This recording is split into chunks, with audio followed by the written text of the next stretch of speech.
Hey guys, I wanted to take a moment to introduce you to the 2026 Challenge Yard.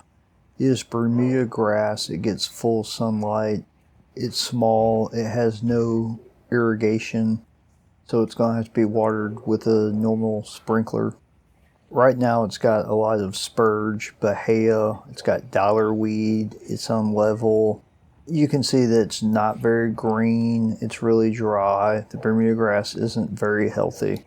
So this is going to be exciting to follow along. Make sure you like and subscribe if you want to see more as we work on this. We've put down our pre-emergent treatments for this year. Right now, getting ready for fall. Soil temp's still about 80 degrees. Going to be cooling off this week, pretty dry.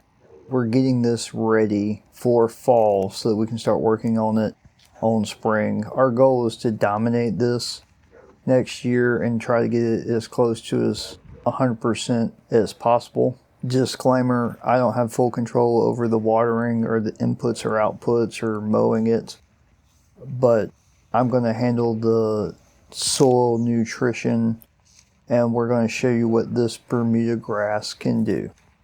Thanks. Bye.